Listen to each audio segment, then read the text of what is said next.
So it's spring break, and I wanted to spend some time today talking a little bit about maybe some self-care as it relates to this time of the year. We're at this place in our journey where we're getting worn down, busy, and spring break couldn't come soon enough, could it? So I wanted to share a couple of thoughts about self-care. It's something important as a leader that we look after ourselves. We talk about it a lot, but sometimes we don't actually spend much time thinking about it or even doing it. And now in our academic calendar, we've been given an entire week really to spend time taking care of ourselves. Jesus did it. He would move away from the crowds. He would send the crowds away. He would spend time in the Garden of Gethsemane praying, or maybe just spending time alone with his disciples away from the crowds because he needed this. He needed to rejuvenate himself. So I wanted to just give a couple of thoughts on things that you can do to apply as you have this time off.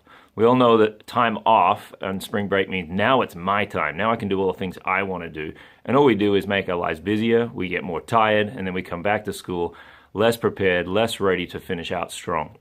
So here's a few things that I think you need to think about. One, kind of refuel, realign, rethink kind of where things are at in the semester. Take some time to consider your academics, take some time to consider your leadership, and take some time to think about yourself as it pertains to self-care. What do I need to do so that when I come back from spring break, I'm ready to hit the ground and finish strong? The next thing I think about would be your vision. What is your kind of purpose? Why are you at North Central? Because sometimes we can lose the race in the last kind of few steps. So really spend some time thinking about, why am I here? I need to finish strong. Keep my vision in front of me. What am I here to do? What is God calling me to do? And spend some time over spring break really kind of reestablishing that in your heart. The next thing I'd really consider or challenge you to do is to spend some time considering solitary experience. It was interesting. I was reading a book the other day where we've lost the ability for this idea of to become solitary in our process.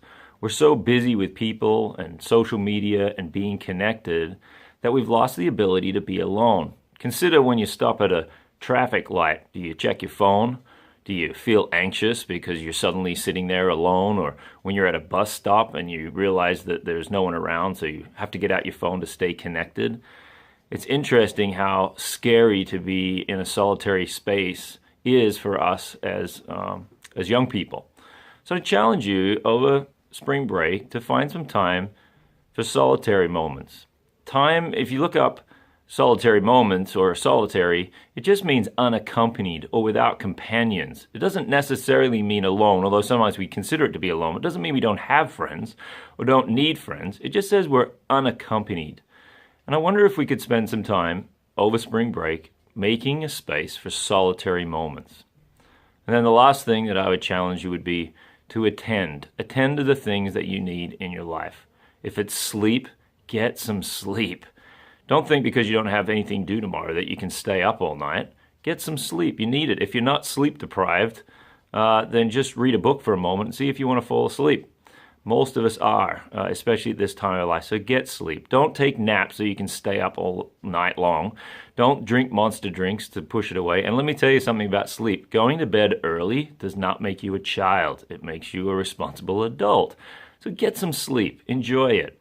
Reset yourself. Reboot so that when you come back in a few days, you can be ready to finish strong.